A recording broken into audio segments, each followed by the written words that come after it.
The Raven, a poem by Edgar Allan Poe. You're listening to an audiobook by Story Snacks. Once upon a midnight dreary, while I pondered weak and weary over many a quaint and curious volume of forgotten lore, while I nodded, nearly napping, suddenly there came a tapping, as of someone gently rapping at my chamber door.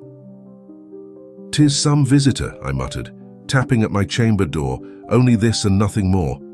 Ah, distinctly I remember it was in the bleak December, and each separate dying ember wrought its ghost upon the floor. Eagerly I wished the morrow. Vainly I had sought to borrow from my books surcease of sorrow, sorrow for the lost Lenore, for the rare and radiant maiden whom the angels name Lenore, nameless here forevermore. And the silken, sad, uncertain rustling of each purple curtain thrilled me, filled me with fantastic terrors never felt before, so that now, to still the beating of my heart, I stood repeating, "'Tis some visitor entreating entrance at my chamber door, some late visitor entreating entrance at my chamber door, this it is and nothing more."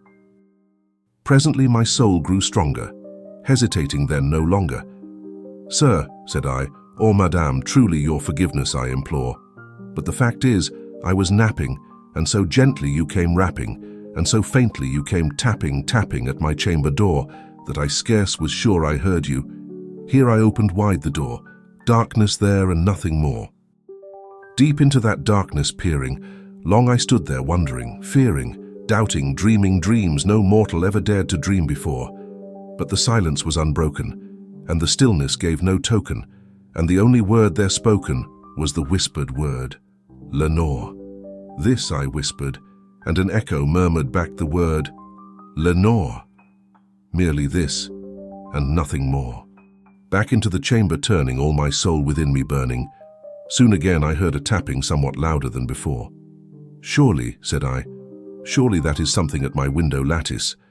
Let me see then what thereat is, and this mystery explore.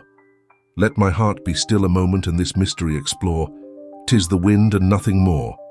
Open here I flung the shutter, when with many a flirt and flutter, in there stepped a stately raven of the saintly days of yore. Not the least obeisance made he, not a minute stopped or stayed he, but with mien of lord or lady, perched above my chamber door. Perched upon a bust of Pallas just above my chamber door, perched and sat, and nothing more. Then this ebony bird beguiling my sad fancy into smiling, by the grave and stern decorum of the countenance it wore.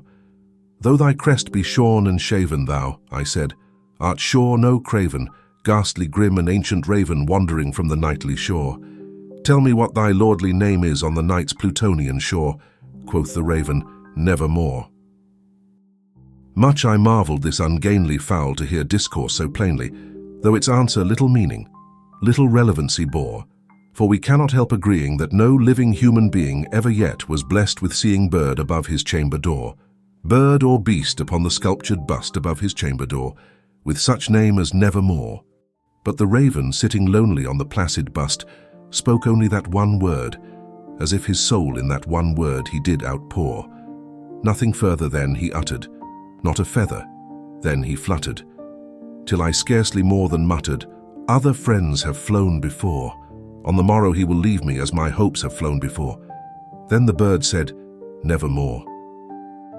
Startled at the stillness broken by reply so aptly spoken, "Doubtless," said I, "what it utters is its only stock and store, caught from some unhappy master, whom unmerciful disaster followed fast, and followed faster till his songs one burden bore, till the dirges of his hope that melancholy burden bore of never, nevermore." But the raven still beguiling my sad fancy into smiling, straight I wheeled a cushioned seat in front of bird and bust and door.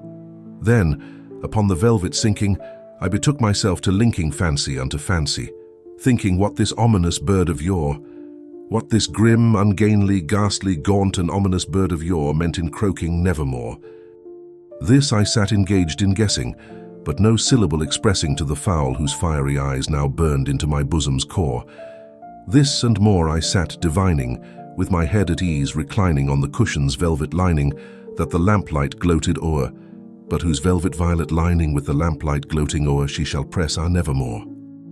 Then methought the air grew denser, perfumed from an unseen censer, swung by seraphim whose footfalls tinkled on the tufted floor.